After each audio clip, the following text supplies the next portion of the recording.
Hey guys, if you're new here, I'm Navya. I'm currently a psychology student at the University of Warwick. I did A-levels in psychology, physics and maths, and an AS level in computer science. And in this video, I'm going to tell you exactly how to survive two of the most academically difficult years in your lives. This is the ultimate guide to surviving sixth form from an external. We're going to be going from year 12 to year 13, talk about timelines, friendships, grades. All the advice I might be able to give you will be in this video. This video is mainly going to be tailored to people doing their A-levels in sixth form. Before we get into it, I would really appreciate it if you guys would consider subscribing because it would help me out so much. And now let's get into it. So firstly, we're going to start with choosing your A-levels. If you know what career path you're planning to do already, then you have to start working backwards. If there's a certain course required for the career you want to go into, look up the A-level requirements on the university websites and find out what A-levels you need to be taking. If you don't know what career you want to go into, but you know what course you want to be studying at university, then look at the A-level subject requirements on the course pages. Don't fret if you don't know what career you want to be going into or what course you want to study. Then choose a combination of A-level subjects that you are 1, good at, and 2, find enjoyable. Because enjoying your subject makes it easier for you to score better in, and if you're already good at it, helps you score really high, and scoring high is usually the aim here. If you're really lost with knowing what subjects you want to choose, people recommend that you choose a combination of sciences and essay writing subjects so that you can usually go into a lot of degrees. Side note, if you are planning to do an apprenticeship, you need to be checking out what the apprenticeship requires when it comes to the A-level subjects. I highly recommend you don't choose subjects that you struggle with at GCSE. By that I mean if you really struggle with it, then you're probably still going to struggle with it at A-level. My sixth form had this system where unless you did really badly in GCSEs, we were all forced to take 4 A-level subjects. Usually we were recommended to take an AS level qualification in one of those subjects after year 12, and then drop it and continue with only 3 subjects in year 13. Now, your sixth form or college might have this, but usually won't. However, if you are doing 4 A-levels or are planning to do 4 A-levels, if it ever gets really difficult and hectic, consider dropping it. Most courses don't require 4 A-levels, but if you are able to manage it, fantastic. However, if you are really struggling with 4 A-levels and you can start to see your grades dropping, then it is really worth considering dropping that subject. You usually only ever hear people regret not dropping it, usually never hear someone regret dropping a subject. I was doing 4 A-level subjects for 3 months in year 13, but I started to see how it was getting too hectic and it felt kind of pointless, so I finally managed to drop one of them. You can also choose an A-level option outside of school. I know someone in my sixth form who didn't feel like they were being predicted what they thought they should be predicted when it came to UCAS applications, so they decided to instead drop that subject at school but take it up outside of school privately. Eventually he managed to do 3 A-level subjects in school and 1 outside and got great qualifications. I also know someone who felt that they chose the wrong subject to be doing an AS level in school, so instead she took up an AS level exam outside of school and then managed to drop the subject that she did the AS level in school. Eventually ended up with 2 AS level qualifications and continued with 3 A-level subjects. By the way, if you are doing any AS levels in school, note that they do tend to be the basis for your UCAS predictions, so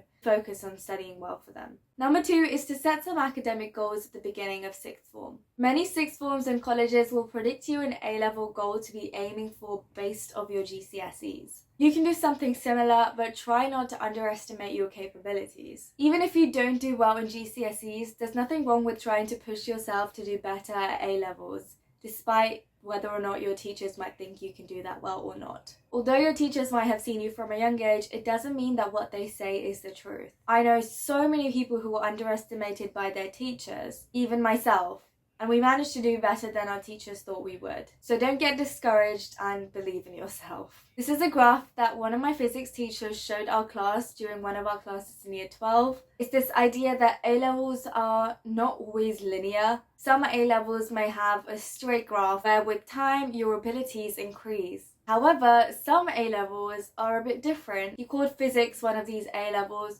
where you can start off really low and then it just doesn't seem to be doing great until suddenly you have an increase in potential in a shorter amount of time. This was kind of like how physics went for me. I was kind of struggling throughout year 12 with it. But my point is that it's important to know that you don't have to get discouraged after one bad grade. There's always room for improvement. In fact, most people's first grades in the A-level subjects don't tend to be that great. So really don't worry if you struggle in the very beginning. Just believe that you can do better and work towards it throughout your sixth form journey. Number 3, you're probably wondering, so how do you actually study in sixth form? A-level is really mainly self-study, so you have to learn to be independent. It's really often that someone with really high potential might not do as well as their potential might make it seem, because they're not doing enough independent work. When it comes to working towards your A-level goals, you need to be doing a lot of independent work. Sixth form is really all about time management, and although your 3 A-level subjects might feel like a lot of content, you are eventually doing lesser subjects, and if you can spread your time enough, you'll be able to do well. Using a planner definitely helps. By that, it can be a daily to-do list, a calendar, a Notion page, really anything that allows you to plan what you should be studying and when. I don't believe in extremely strict schedules because they usually end up leading to burnout. Having a schedule for what you're going to study on what day, you don't have to be having the times, can definitely help. Methods that can work when it comes to learning content is blurting, cheat sheets, flashcards, and past papers.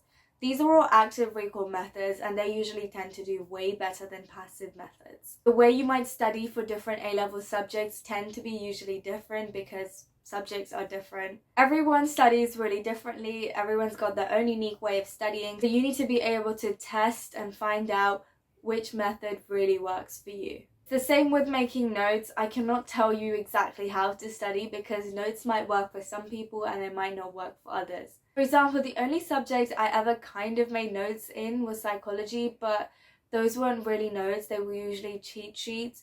And in maths and physics, it was mainly just past papers. Notes didn't really help that much. If you are someone who likes making notes and actually finds them helpful, then make sure they are organized. Whether that's digitally using OneNote or any other note-taking app on your iPad, or with papers, use a binder and make sure that you have separated sections for your A-level subjects and you make sure that you organize them in order. So you're not looking through a pile of papers in your last minute. It is also very helpful to try to build a relationship with your teachers because even if you think you don't want to do it, it will end up turning out helpful when it comes to asking for higher predictions for your UCAS. Actually, seriously revising for in-class tests also tend to be very helpful because when it comes to doing your big mocks, they feel very familiar. Paying attention in classes can also help a lot, especially if your teachers teach really well. The easiest way to do this is to try and be more proactive by raising your hand in class. I know it sounds daunting, but it definitely helps you pay attention. I personally never wrote notes during my classes. I also think notes that aren't organized in a specific kind of format never worked for me, so I never did them. Don't feel pressured to take notes during classes. If they do work for you, then that's great, definitely do them. But if they don't, that's okay. You can make your notes in your own time later. Number 4 is how to spend your frees. You probably know that in A-levels you tend to do usually 3 or 4 subjects and therefore you have a lot of time to actually study during your school hours. Those frees, I recommend you actually study in most of them. I know that sometimes if you're always constantly studying it can lead to burnout, so do take breaks. If you do enjoy talking to your friends during the frees, make sure you're not doing it in excess. When I was spending my frees, we had the option between going to the common room or studying in the library, and the common room tended to be way more noisy and way less serious and people were usually just talking, while the library was really quiet and it was actually easier to study there, so I would study in the library. So make sure that you're studying in an environment that definitely helps you actually study and pay attention. During my sixth form journey, I barely ever tended to actually do homework at home. I would usually do them during my frees. That was actually very helpful because I was able to spend the 8 hours of my school time studying and learning and doing my homework. And when I came home, I was actually able to do other things. Number 5 is doing things outside of your academics by engaging in supercurriculars. Supercurriculars are extracurriculars that are mainly related to the subject that you're planning to study at university or the career you're planning to go into.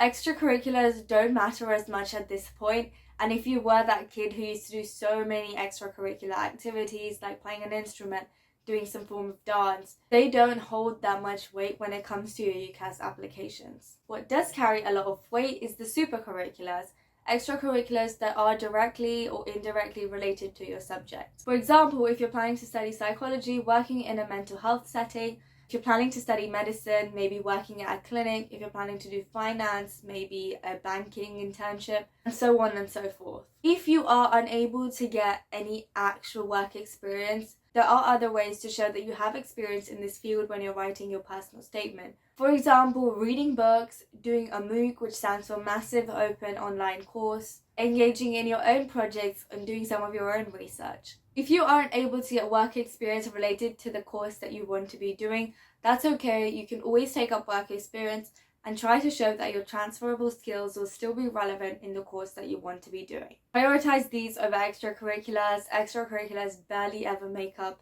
even one paragraph of your personal statement. They don't tend to be that relevant when applying to courses or apprenticeships. Number 6 is balancing a social life or friendships. We've spoken a lot about academics, and I know you're probably also expecting to have a social life during sixth form, so let's talk about it. Like I said in the beginning, I was an external, which means that I only joined the school during sixth form, while most of the other students had already been there since year 7. Now that made it kind of difficult for me because most people already had their friend groups and weren't really open to making a new friend when they didn't really need one. There weren't as many new people either, and with a limited amount of new people, it can be difficult to find people that you actually get along with. So in year 12, I tried to make friends with lots of friend groups, and they weren't that welcoming because I kind of get them. They already had friends from a long time and they didn't really need to be involving of me. Along the way, I managed to find out who I am and stop trying to alter my personality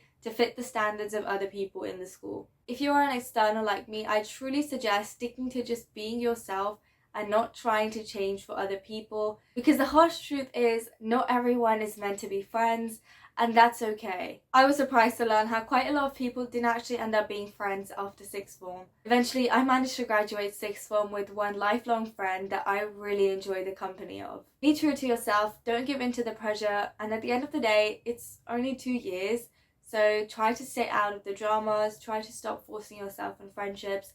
Eventually, you will find your tribe at university where the pond is way bigger and most people are new. If you are an internal, however, none of this applies to you, I would just suggest being nicer to the externals. Number 7 is the summer between year 12 and year 13 is really important. A lot of people stress out about the jump between GCSEs to year 12, but most people feel that the summer between year 12 and year 13 is way more stressful than the summer between GCSEs and year 12. This summer is really important because at the beginning of year 13, you usually have your most important mocks that account for the highest weightage of your UCAS predicted grades. I do recommend that you have a personal statement draft at the end of summer and usually spend most of this time studying for the year 13 mocks. Number 8 is choosing your course or your courses or the universities that you're applying to. Now this is like a whole nother thing in itself. If you guys want more information on this, type it in the comments below and I will make an entire separate video on this topic. When it comes to choosing courses, you usually have to work backwards.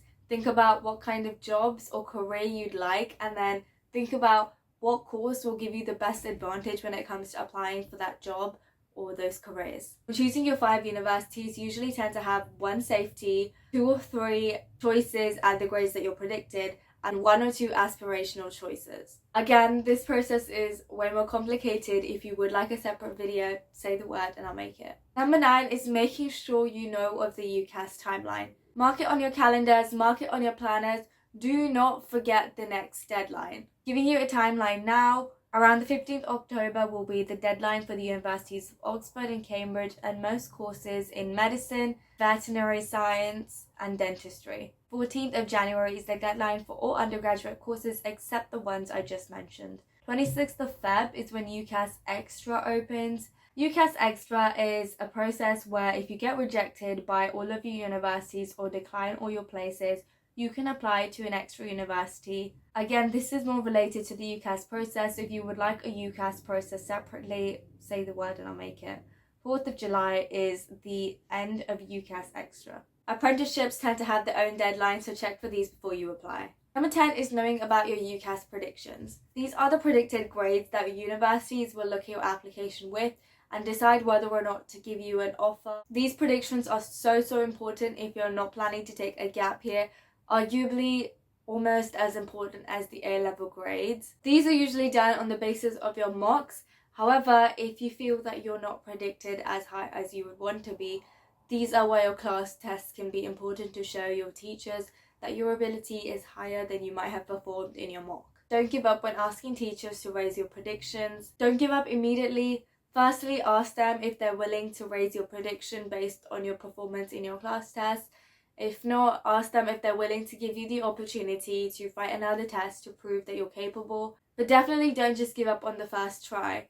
Teachers are humans too, and if you're able to show them that you are able to do better than they think you can, they should be able to try and take that into consideration. Number 11, finally, is if you're already planning to take a gap year, or if you do end up taking a gap year, just have a plan so you don't feel too lost by the end of the gap year. Spend at least some of this time doing something productive that will eventually help you when it comes to your career. And yeah, take every day as it comes, because the next 2 years tend to be just you locking in to getting those grades and getting to the next step, which is university or apprenticeships or workforce, whatever it might be. It's just 2 years of focus, and then you'll be able to do other things after.